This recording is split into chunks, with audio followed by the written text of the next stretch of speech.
Good. Kelvin, back as a part of the Ultimate Fighter, you know, former winner versus former winner. Give me an idea, kind of what it feels like to be going through this again.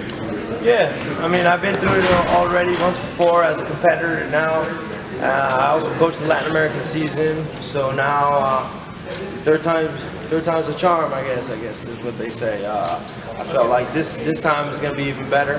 You know, I felt like now I have more than the necessary experience to help these guys get to the next level, you know?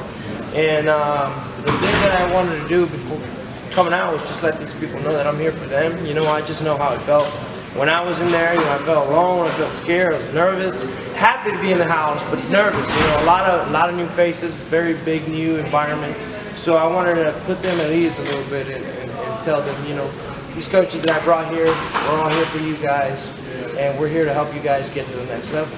So it's interesting because, I mean, ultimately you want your title shot, right? I mean, that's the reason you signed up for this, is to get your title shot. But it sounds like that you cared a little bit as well. Like, I mean, were you annoyed? You're like, oh my God, I got to go through this season to get my title shot? And now you're just taking a good attitude about it? Or were you legitimately, like, excited to do it? No, well, I mean, it is a lot of work. You know, I mean, I did a Latin American season. It was a lot of work.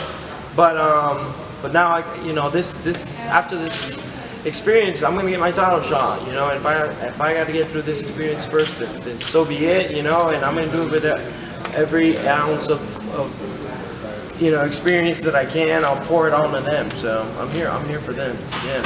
What changed over the last couple of weeks, man? I was in Chicago. I heard Dana basically saying Kelvin's got personal problems. He's got to deal with that, you know. And then a couple weeks later, it's like, well, now he's a coach and he's getting a title shot. So I mean, like, what happened over those couple of weeks? I think it was just more of a miscommunication between my manager, his team, and then my team. So it's just a miscommunication, I think, and we got it all figured out, as you guys can tell. You know, we're on better terms now, and we gave you the title shot, and I'm a coach now. We're on good terms. You're gonna have to wait a while, right? I mean, his hand's healing up. It sounds like it's gonna be maybe next year. When you heard that news, I mean, how did you process that? Is that disappointing? Is that understandable? I mean, what's your thought process? A little disappointing, but definitely understandable. You know, he's got a hand injury to deal with, so I want to make sure he gets healthy. You know, make sure he gets all the necessary treatment for that hand. You know, if I have to pay out of pocket, then I will. We want him to be nice and healthy. The only other thing out there, I mean, there were arguments that said, hey, Chris White is the guy that deserves to be in here, not Kelvin Gastelum. Why do you feel like, no, I was the guy, not Chris White? Well, man, shoot. You know, Dana always talks about people who fight and step up and fight should be rewarded, and I definitely felt like that was that guy. You know, I've been fighting in the last 18 months. I had 5 fights, all 3 of them in the main event. You know, two top 5 opponents. Actually 3, you know, 3 top 5 opponents, all of them top 10 opponents, most of them former champions. So I felt like I was definitely that guy that Dana always talks about, you know, stepping up and fighting. I was definitely fighting all the guys that people don't want to fight, you know, all the guys in the top 10. Last thing for me, you're going to be out here for a while. We're going to see you, training at the PI, putting in some work while you're here, or is it more just about coaching and kind of relaxing, knowing that it's going to be a ways off until you fight?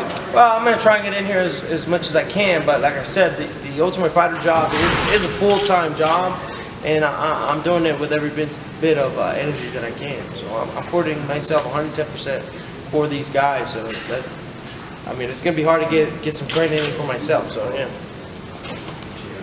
How do you see Whittaker, and which kind of challenges do you think you bring to his game? I mean, he's good. He's got a good heart. I mean, like he showed in his last fight, he pulled through to get that win, and obviously he's got very good boxing. But I feel like I'm also a good boxer. My skills match up well with his, and people forget that I also have a wrestling background. I'm actually a wrestler that learned how to box.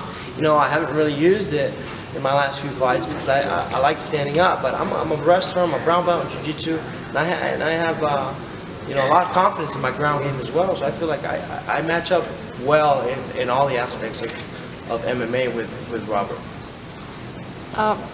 Do you expect this fight to be in Australia, or? I will go wherever the title is. It doesn't matter where it is. I will be there. I will make the weight, and I will win the fight, and I will take the title home. Yeah.